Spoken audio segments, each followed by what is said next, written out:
o capítulo 9 do Evangelho de João. Capítulo 9 do Evangelho de João. E passando Jesus viu um homem cego de nascença. E os seus discípulos lhe perguntaram, dizendo: Rabi, quem pecou, este ou seus pais, para que nascesse cego?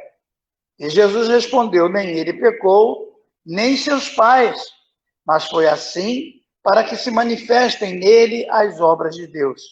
Convém que eu faça as obras daquele que me enviou, enquanto é dia, a noite vem, em que ninguém pode trabalhar. Enquanto estou no mundo, sou a luz do mundo. Tendo dito isto, cuspiu na terra e tomou a saliva, fez lodo e untou os olhos do cego.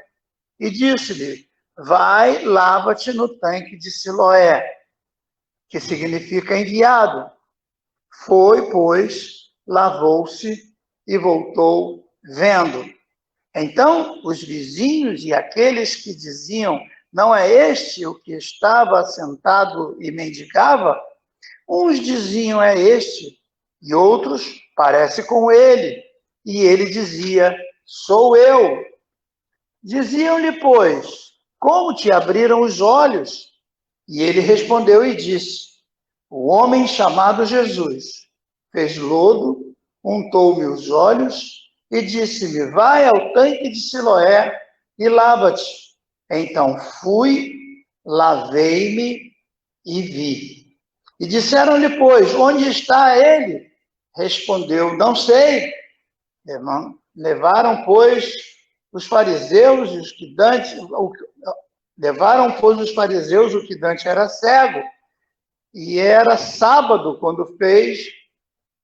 quando Jesus fez lodo e lhe abriu os olhos. Tomaram, pois, também os fariseus e perguntaram como vira. E ele lhe disse: pôs-me lodo sobre os meus olhos, lavei-me e agora vejo. Então alguns dos fariseus diziam: este homem não é de Deus, pois não guarda o sábado. Diziam outros: como pode um homem pecador fazer tais sinais? Assim disseram entre eles. Tomaram, pois, tornaram, pois, a dizer ao cego: tu que dizes daquele que abriu os olhos, o que dizes? E ele respondeu: que é um profeta. Os judeus, porém, não creram que ele tivesse sido cego e agora visse. Então, enquanto chamaram seus pais para que dessem testemunho de que agora ele via. Perguntaram-lhe, dizendo: é este o vosso filho? E vós dizeis: tem ele realmente nasceu cego? Como, pois, agora ele vê? Seus pais responderam e disseram-lhe: sabemos que este é o nosso filho e que nasceu cego. Mas como agora vê, não sabemos. Ou o que tem aberto os seus olhos, também não sabemos. Ele tem idade suficiente, perguntai-lhe ele mesmo, e ele falará de si próprio. Seus pais disseram isto porque temiam os judeus, porquanto os judeus tinham resolvido que, se alguém confessasse ser Jesus Cristo,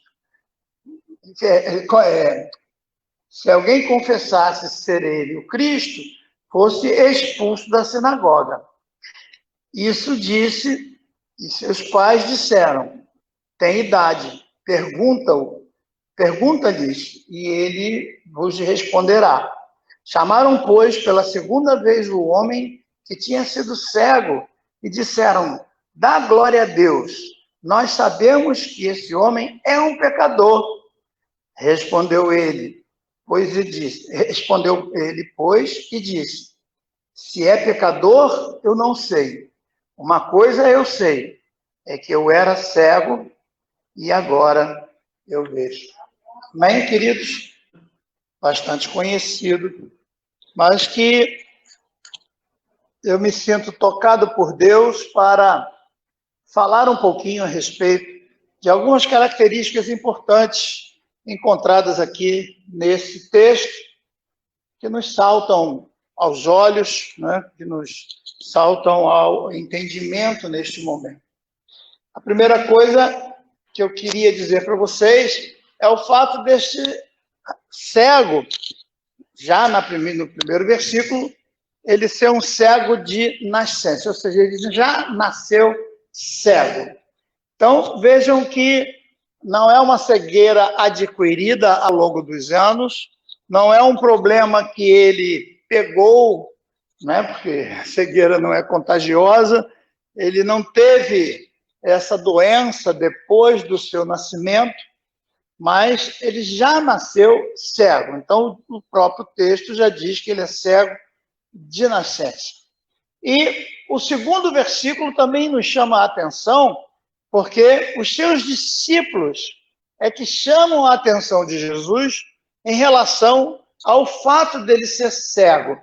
Interessante aqui é que a gente percebe que o interesse dos discípulos não estava muito em como curar aquele cego, mas em saber de quem era a culpa pelo fato dele ser cego.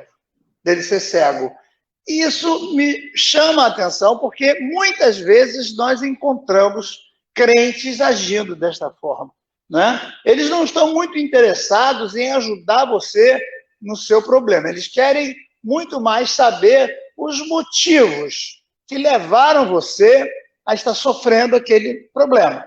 Então, alguns ainda dizem, ele está pagando porque ele fez isso. Não, mas o culpado é ele, porque ele é que fez isso assim, assim, assim. Né?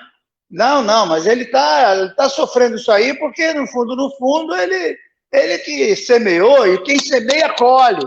Então, nós temos esta forma de pensar exatamente como tinham os discípulos naquela época. Vejam, 2000 anos nos separam, uma cultura que é oriental, a nossa é ocidental, mas o mesmo jeito de pensar continua afetando, né, toda a sociedade moderna. Fulano é assim, é culpa dos seus próprios atos. Então, se o fulano é pobre porque não estudou, é pobre porque não sei o quê, ele tem doença porque a mãe fez isso, porque o pai fez aquilo, porque, enfim, nós temos essa mania de julgar, né, de fazer julgamentos, e às vezes pré-julgamentos.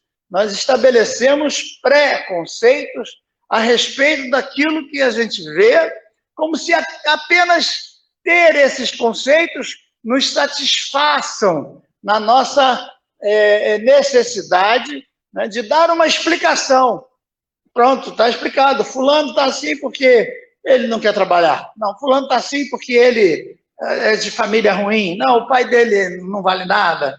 Então é por isso que... Então nós temos esse tipo de pensamento muitas vezes em nossas famílias e em nossa comunidade.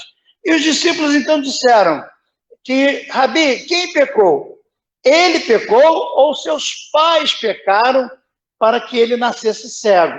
É uma pergunta interessante, porque os pais pecando para que a criança nascesse cego é até compreensível, né? Alguma coisa os pais poderiam ter feito que magoou profundamente Deus, e Deus, com severidade, com punição, fez com que a criança nascesse cega. Mas a pergunta ainda envolve a culpa da própria criança. Como que diz? Ele pecou antes de nascer, dentro do ventre, ele cometeu algum pecado? Veja se essa pergunta tem nexo. Veja se essa pergunta tem cabimento. Ele pecou dentro do ventre para que ele pudesse nascer cego? Porque a gente sempre tenta colocar culpa em alguém por causa dos problemas que as pessoas estão vivendo. E, às vezes, quando nós estamos vivendo, queremos culpar alguém. Não, eu estou assim por causa daquela fulana que fez aquilo não sei o quê. Não, eu estou passando isso porque a minha tia, a minha avó, a minha bisavó, o meu não sei o quê, né? Esses problemas que eu tenho de pele, é como se eu quisesse agora culpar minha mãe, culpar meu pai, porque eles também tinham os mesmos problemas. Eu tenho diabetes, então eu vou culpar o meu pai, culpar a minha mãe, porque eles também tinham diabetes. Eles não tinham nada que ter diabetes. Como é que pode um troço desse? E agora passaram para mim. Então, culpados são eles. Então, nós sempre achamos que o fato de encontrar um culpado nos redime da responsabilidade de agirmos, de fazermos alguma coisa para solucionar o problema, ou pelo menos para ajudar, para que aquele problema se torne um pouco menos pesado para as pessoas carregarem, não é? E é interessante a resposta de Jesus.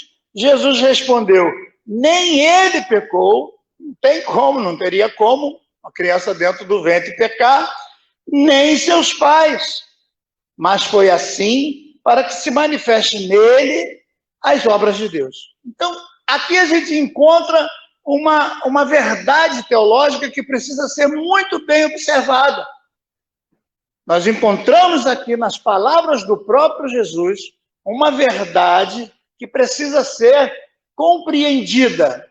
Existem problemas que nós enfrentamos, como a cegueira deste homem, que foi colocada ali propositalmente pelo próprio Deus, para que o nome do próprio Deus seja glorificado. Então, muitas coisas que nós sofremos, muitas coisas pelas quais passamos, muitas coisas que nós enfrentamos, nada tem a ver com o diabo. Nada tem a ver com a culpa da sogra, com a culpa do vizinho, do patrão. Nada tem a ver com a culpa de ninguém. Muitas coisas que nós precisamos padecer e sofrer na vida tem a ver com o plano de Deus em nossa própria vida, para que se cumpra em nós a glória de Deus. Você pode dar amém para isso? Você pode olhar para a sua maior tortura, para o seu maior pesadelo, para o seu maior problema, para a sua maior enfermidade, para aquilo que te causa mais dor, e dizer: eu creio que esse problema está aqui para se cumprir a glória de Deus na minha vida.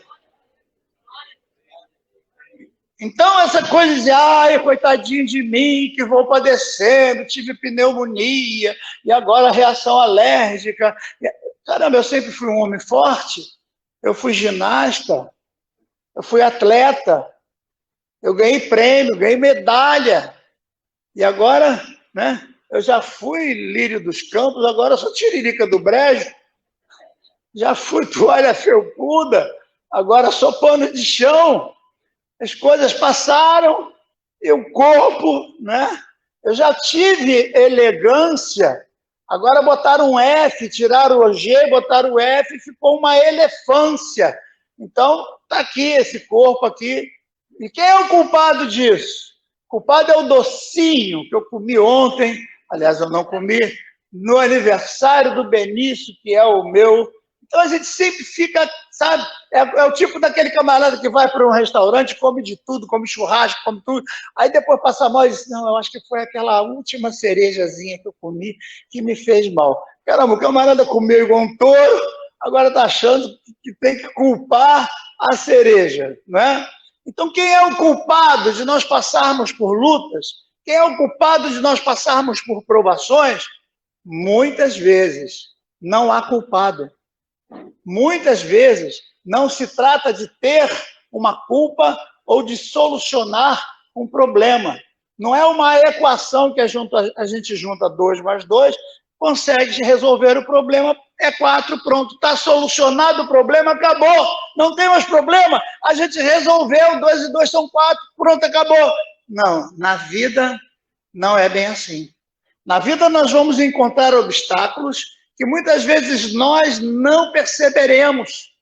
E vai ser necessário um contato bem íntimo, bem pessoal com Jesus Cristo, para que o próprio Jesus Cristo, com sua própria boca maravilhosa, grandiosa de poder, transmita para mim a verdade que a gente nunca ouviu.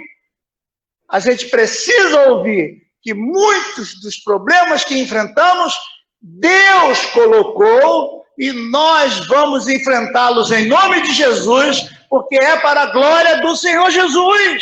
Amém? Diga aleluia. Foi como Jó. Por que Jó foi tocado? Porque ele era bonito ou é porque ele era feio? Porque ele era temente ou porque não era temente? Porque se formos colocar dentro da teologia que é pregada hoje aí, Jó jamais passaria pelo que passou, porque Jó era fiel, Jó era íntegro, Jó era justo, Jó era temente a Deus, Jó tinha todos os quesitos necessários para o evangelho da prosperidade, que diz que se você cumprir todas as regras, você vai ser super-homem. Você já é predestinado, Deus está no controle, e você vai sentar na cabeça, e não sei mais o quê. Mas o pobre do Jó foi sentar lá no meio do pó, porque não tinha nem como se coçar, e usava caco de telha para se coçar. E eu quero dizer uma coisa para vocês aqui com toda a minha simplicidade. Eu sei o que é você procurar um troço qualquer para se coçar, não é mole não.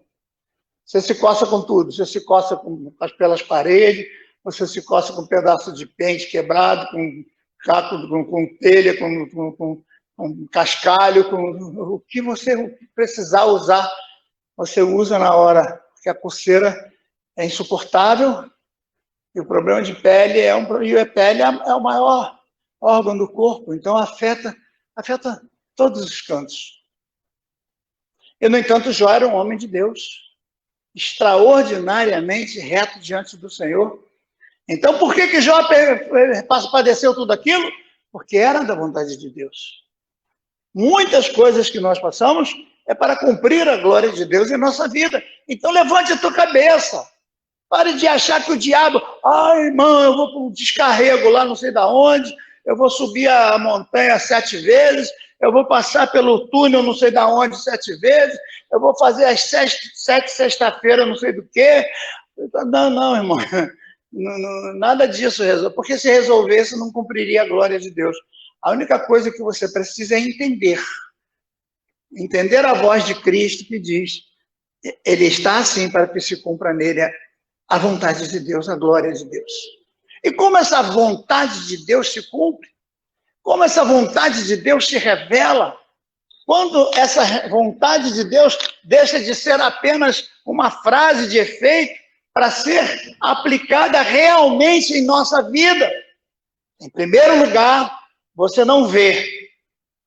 É Deus que age e você é cego. Você está cego, você não está sabendo de nada que está acontecendo. Mas Jesus vai parar, vai cuspir no chão. Talvez se o cego estivesse vendo, não fosse gostar muito do remédio. Jesus vai cuspir no chão, vai misturar o seu cuspe com um pouco do pó da terra, porque o homem foi feito do pó da terra, com o hálito glorioso de Deus. O homem é feito ser vivente, alma vivente, juntando o barro da terra com o hálito glorioso do Senhor.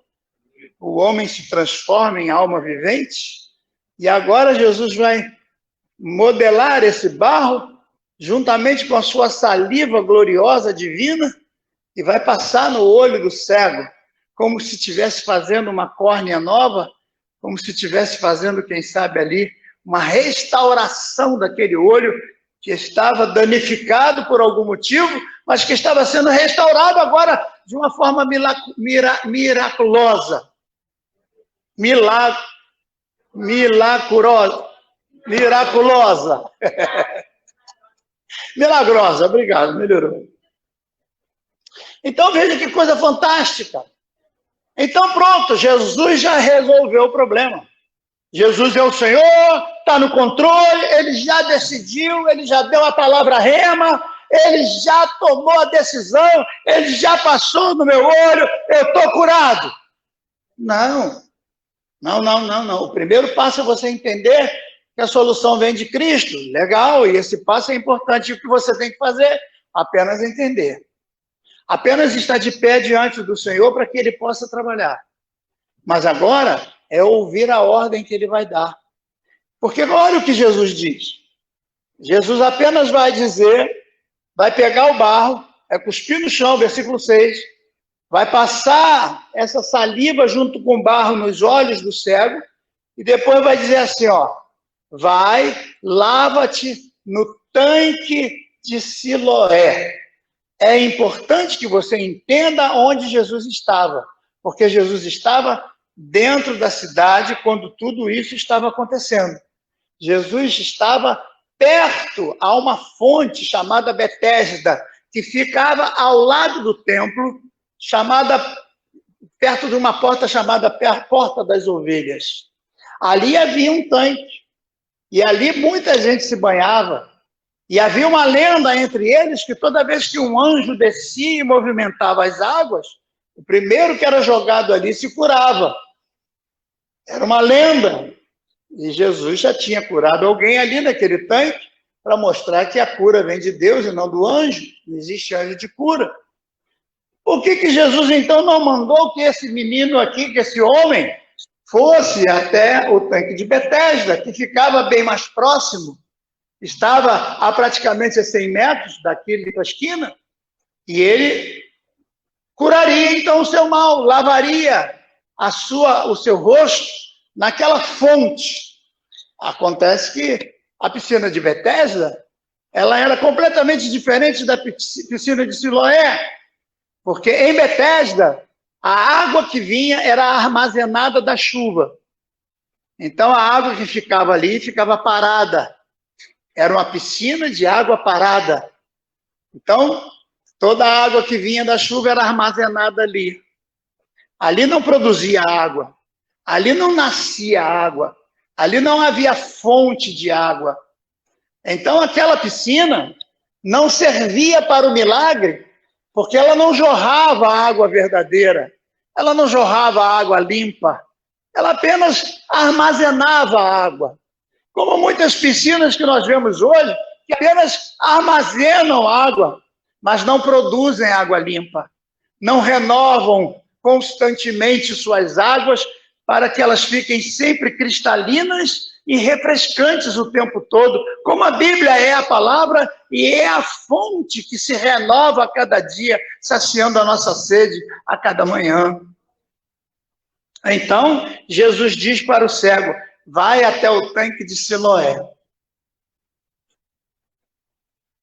Acontece que o tanque de Siloé ficava no extremo sul da cidade, lá embaixo. Então eles tinham que descer.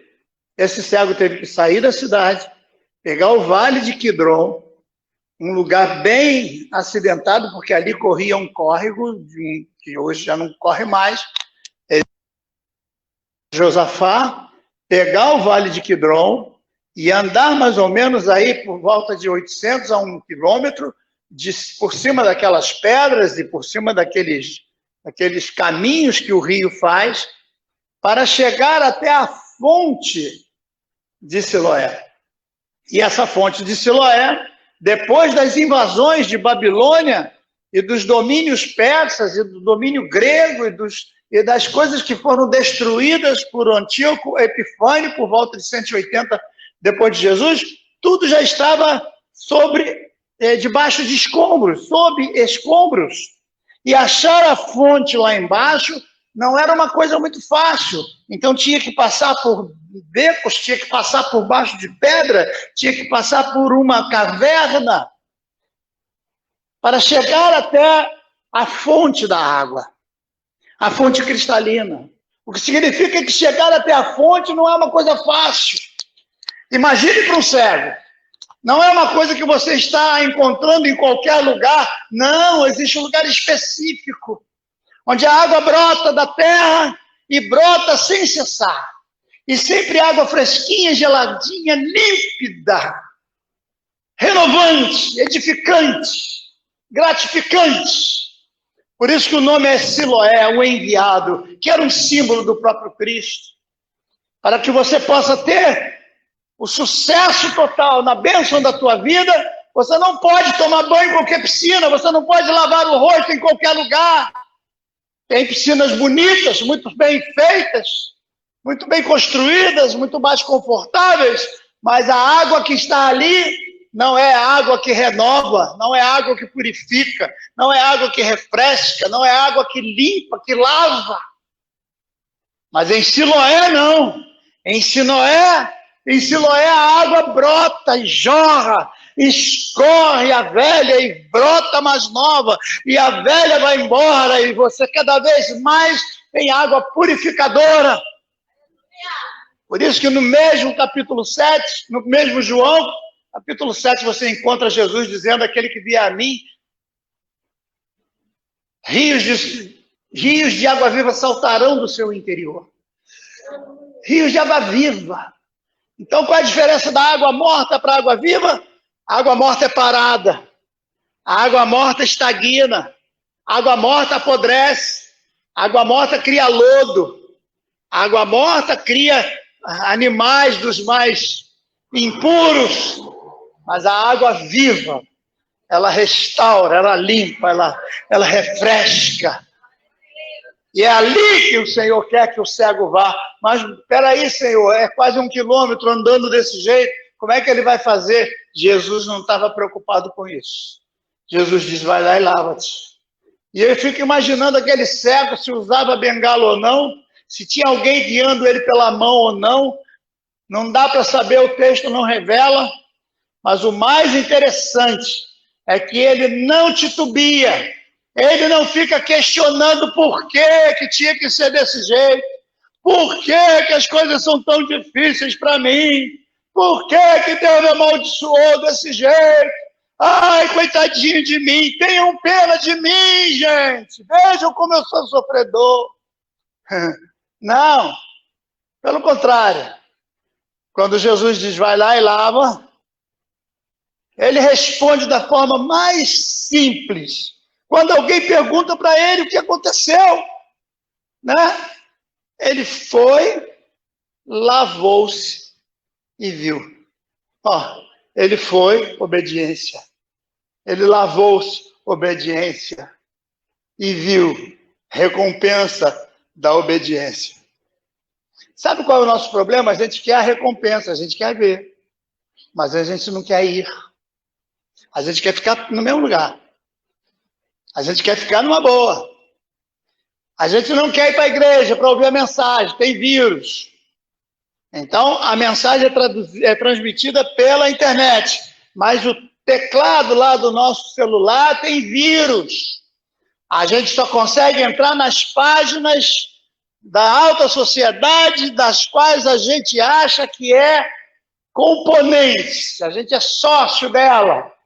Mas clicar numa página onde alguém vai falar de Jesus, dá licença, eu já ouço esse homem falando de Jesus há 30 anos.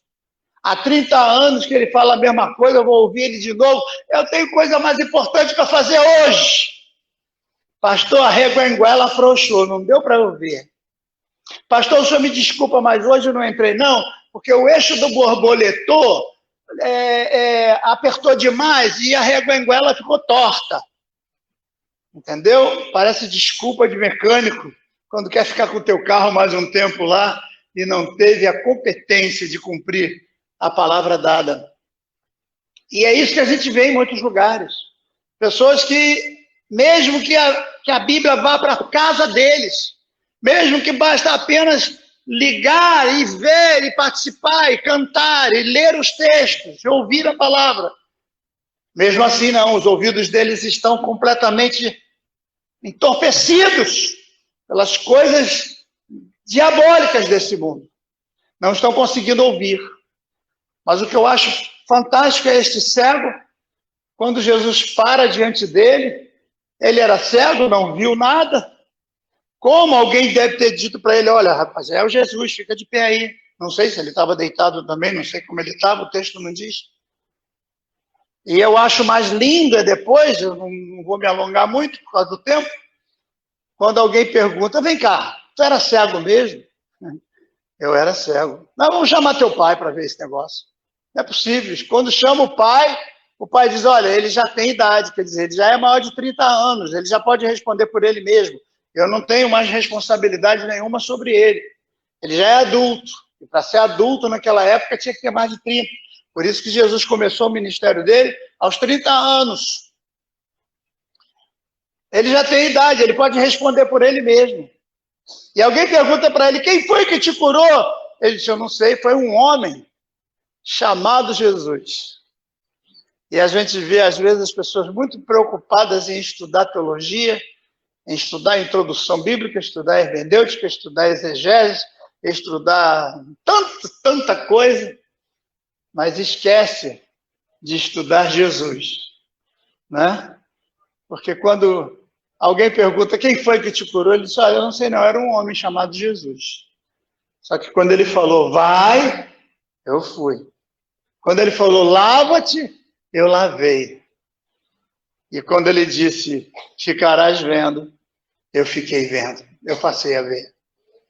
Então veja como a obediência está acima simplesmente do entendimento, simplesmente da razão. E hoje tem gente que está querendo usar a razão para tudo, ele quer entender tudo, ele quer achar os porquês da vida, quer achar o motivo pelo qual cometeu o erro e tal. Não tem que achar motivo mais nenhum. Arrependa-se do teu erro, deixa isso no passado, pede perdão para Deus e começa uma nova vida a partir dele. Esse homem é um pecador. E ele diz, olha, se ele é pecador, eu não sei. Eu sei é que eu era cego. E agora eu estou vendo. Então, para mim, o que importa é isso. Eu era um pecador, agora estou são. Eu era um adúltero, agora eu não sou mais. Eu era um ladrão, agora eu não sou mais. Eu era um aproveitador, agora eu não sou mais. Eu era um imundo, agora sou um limpo na presença do Senhor. Eu era cego e agora estou vendo. É uma transformação extraordinária que precisa ser observada em nossas vidas. Ser crente é isso. É gozar dessa transformação, é gozar desta lavagem espiritual maravilhosa, em que você lava os olhos, e quando os olhos se abrem para uma nova vida, para uma nova esperança, para um novo futuro. Não importa o que esteja acontecendo do lado, o mundo continua sendo o mundo, mas você vai ter uma visão diferente, porque Jesus lavou os teus olhos com sua saliva maravilhosa. Que o Senhor possa lavar os nossos olhos nesta manhã, que o Senhor possa cuspir e fazer novas córneas espirituais para os nossos olhos, porque olhando para o Brasil, a gente só olha desespero, olhando para a política, a gente só olha desespero, olhando para a situação econômica, a gente só olha desespero. Então está na hora de deixar Jesus cuspir no chão, fazer lodo, passar nos nossos olhos, para que a gente vá para a fonte de Siloé e lave os nossos olhos desta fonte maravilhosa, que brota água viva a cada dia, a cada momento, e dessas águas purificadoras nós seremos sarados, nós seremos transformados, nós seremos reanimados, nós seremos reedificados em nome de Jesus. Glória a Deus. É isso que precisamos. Deixar Cristo abrir os nossos olhos e obedecermos às suas ordens, ainda que sejam ordens estranhas, ainda que sejam ordens esquisitas, ordens que não tenham muito com o contexto racional. Mas é a ordem. E temos que cumpri-la. Eu não sei explicar muita coisa do que Jesus já mandou eu fazer. Não tenho a menor ideia. Mas também não me preocupo muito em saber por quê. Eu já passei por algumas. Já estive internado muitas vezes. Já fiz várias cirurgias. Eu poderia dizer por quê? Não. Meu coração tem 3 pontos de safena, 2 mamárias. Por quê? Meu pai era bebum. Não tem nada a ver. Porque Deus permitiu para que a glória dele se manifestasse em mim.